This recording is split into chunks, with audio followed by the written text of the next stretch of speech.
ഹരി ഓം. എല്ലാവർക്കും വിനീതമായ പ്രണാമം. ഭഗവത്ഗീത പഠന ക്ലാസ്സിലേക്ക് ഏവർക്കും സ്വാഗതം. നിങ്ങളെല്ലാവരും ഒരു കാര്യം അറിഞ്ഞിട്ടുണ്ടാകുമെന്ന് വിശ്വസിക്കുന്നു. നമ്മൾ ഭഗവത്ഗീതയോടൊപ്പം ശ്രീമദ് ഭാഗവതം ക്ലാസ്സുകൾ കൂടി ആരംഭിച്ചിട്ടുണ്ട്. എല്ലാ വ്യാഴാഴ്ചകളിലും ഭാഗവതവും തിങ്കളാഴ്ചകളിൽ ഭഗവത്ഗീത ക്ലാസ്സുകളും ഉണ്ടായിരിക്കും. നമ്മളിപ്പോൾ 3-ാം അധ്യായത്തിൻ്റെ ഒരു പ്രവേശന പാഠമാണ് കണ്ടുകൊണ്ടിരിക്കുന്നത്. 3-ാം അധ്യായത്തിലേക്ക് നാം പ്രവേശിച്ചിട്ടില്ല. എന്തുകൊണ്ടാണ് ഭഗവാന് കർമ്മയോഗമെന്ന 3-ാം അധ്യായത്തിലേക്ക് പ്രവേശിക്കേണ്ടി വന്നത് എന്ന കാര്യങ്ങളാണ് നമ്മളിപ്പോൾ മനസ്സിലാക്കിക്കൊണ്ടിരിക്കുന്നത്. വരൂ, നമുക്ക് ക്ലാസ്സിലേക്ക് പ്രവേശിക്കാം. നോക്കൂ, ഈ വേദ കാലഘട്ടത്തിൽ വളരെ മുൻപ് ഗുരുകുല സമ്പ്രദായത്തിൽ പഠിച്ചുകൊണ്ടിരിക്കുന്ന ശിഷ്യന്മാർക്ക് തൻ്റെ ശിഷ്യൻ്റെ മനസ്സിന് ശാസ്ത്രത്തെ ഗ്രഹിക്കുവാൻ വേണ്ട ഏകാഗ്രത ഇല്ല എന്ന് മനസ്സിലാക്കിയാൽ ഈ ഗുരു തൻ്റെ ശിഷ്യരുടെ മനസ്സിൽ ഏകാഗ്രത വർദ്ധിപ്പിക്കുന്നതിന് വേണ്ടി the guru directs his students to perform ritualistic sacrifices. ഇവരോട് യാഗയജ്ഞങ്ങളിൽ ഏർപ്പെടുവാൻ നിർദ്ദേശിക്കുന്നതാണ്. അപ്പോൾ ഒരു യാഗം ചെയ്യുമ്പോൾ എന്താണ് അവിടെ സംഭവിക്കുന്നത്? ആലോചിച്ചു നോക്കൂ.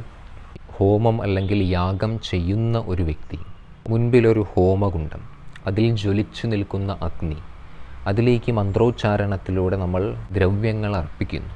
ഇത് നിരന്തരമായി ചെയ്തുകൊണ്ടിരിക്കുമ്പോൾ ഒരു മനുഷ്യ മനസ്സ്, ഏകാഗ്രത ഇല്ലാത്തൊരു മനസ്സിന് ഈ കർമ്മത്തിൻ്റെ ശ്രദ്ധാപൂർവമുള്ള അനുഷ്ഠാനത്തിലൂടെ മനസ്സ് ഏകാഗ്രമായി ഒരേ സ്ഥാനത്ത് തന്നെ മനസ്സിനെ പിടിച്ചു നിർത്തുവാനുള്ള ശക്തി ഈ ശിഷ്യന് പ്രാപ്തമാകും.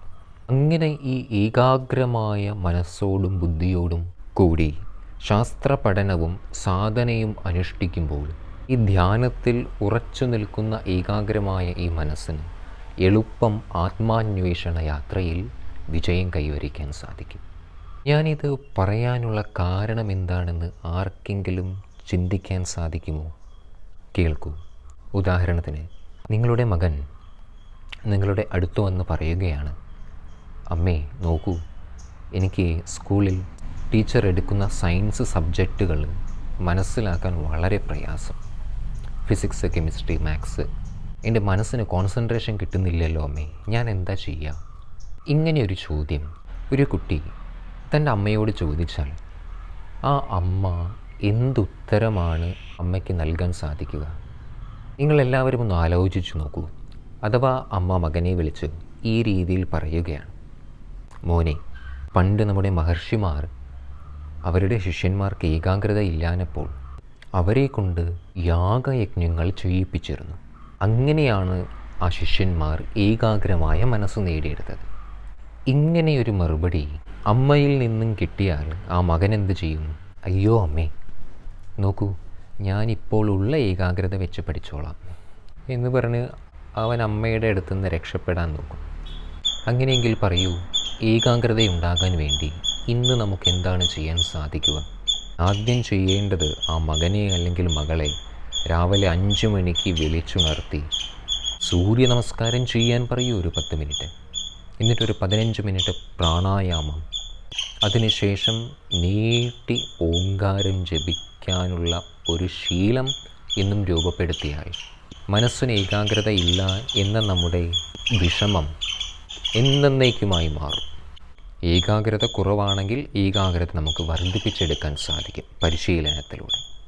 तो अब हमें ये जानना है कि अभी इसी क्षण ये गीता को हम अपने जीवन में प्रयोग कैसे करेगा. ഈ ഭഗവത്ഗീത ജനിക്കുന്നതും ഇങ്ങനെയൊരു സന്ദർഭത്തിലാണ്. അതെ, ഭഗവാൻ കൃഷ്ണൻ്റെ കാലഘട്ടത്തിൽ കൃഷ്ണൻ ജീവിച്ചുകൊണ്ടിരിക്കുന്ന ആ സമയം അന്നത്തെ ജനങ്ങൾക്ക് ഈ അറിവിനെ, വേദാന്തത്തിൽ നിന്ന് ഉപനിഷത്തിലെ അറിവിനെ എങ്ങനെയാണ് സ്വന്തം ജീവിതത്തിൽ പ്രയോഗിക്കുക എന്നറിയാത്തൊരവസ്ഥയായിരുന്നു. അതാണ് അർജുനൻ യുദ്ധക്കളത്തിൽ തളരാനുണ്ടായ കാരണം. ഈ അറിവിൻ്റെ അഭാവം കാരണമാണ് ആദ്യം യുദ്ധഭൂമിയുടെ നടുവിൽ രഥം കൊണ്ടു നിർത്തൂ എന്ന് വളരെ ആത്മവിശ്വാസത്തോടെ പറഞ്ഞ അർജുനൻ വെറും നിമിഷങ്ങൾ കൊണ്ട് തളർന്നു പോകുന്നത്. ഈ ഒരു അത്യാവശ്യ സന്ദർഭത്തിലാണ് ഭഗവാൻ കൃഷ്ണൻ ഇതേ അറിവിനെ തന്നെ, വേദങ്ങളിലെ ഈ അറിവിനൊരിക്കലും മാറ്റം സംഭവിക്കുന്നില്ല.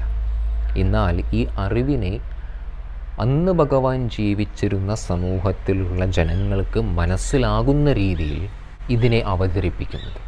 അപ്പോഴാണ് ഇതിനെ പ്രയോഗിക്കുവാനെന്ന് അർജുനന് സാധിക്കുന്നത്. ഇതാണ് നമുക്കും ഇവിടെ മനസ്സിലാക്കേണ്ടത്.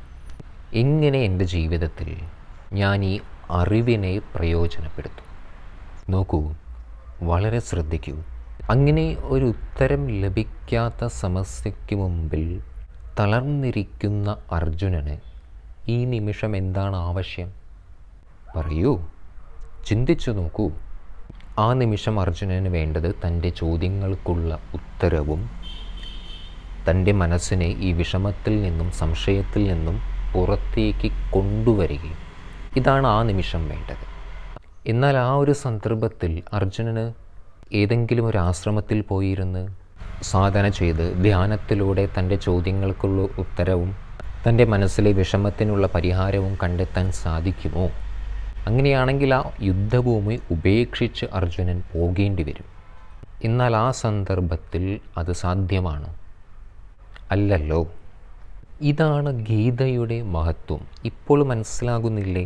നമ്മുടെ ജീവിതത്തിലുണ്ടാകുന്ന ഒരു സമസ്യയ്ക്ക് ആ പ്രശ്നത്തിൽ നിൽക്കുമ്പോൾ തന്നെ അവിടെ നിന്നും ഒളിച്ചോടാതെ ആ പ്രശ്നത്തിനുള്ള പരിഹാരം നമുക്ക് എങ്ങനെ സ്വയം കണ്ടെത്താൻ സാധിക്കും, എങ്ങനെ അതിനെ നേരിടാൻ സാധിക്കും?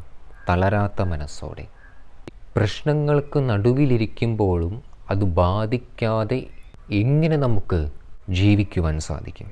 അങ്ങനെ നമ്മുടെ ആധ്യാത്മിക പുരോഗതിക്ക് വേണ്ടി ഒരു ആശ്രമാന്തരീക്ഷത്തിൽ ഏകാന്തമായിരുന്ന് സാധന, ധ്യാനം, നാമജപം പരിശീലിക്കുക മാത്രമേ ഒരേയൊരു മാർഗം ഉള്ളൂ എന്നാണെങ്കിൽ ഈ മാർഗത്തെ എല്ലാ കാലത്തും എല്ലാ ജനങ്ങൾക്കും ഒരുപോലെ അനുഷ്ഠിക്കുവാൻ സാധിക്കില്ല. അപ്പോൾ എനിക്ക് ആധ്യാത്മിക പുരോഗതി കൈവരിക്കാൻ സാധിക്കില്ല എന്നാണോ? ഇവിടെയാണ് ഭഗവാൻ ശ്രീകൃഷ്ണൻ തൻ്റെ ദിവ്യമായ ഈ വാക്കുകളിലൂടെ വേദങ്ങളിൽ പറഞ്ഞിരിക്കുന്നതായ ഈ മാർഗത്തെ, ഏതു മാർഗത്തെ?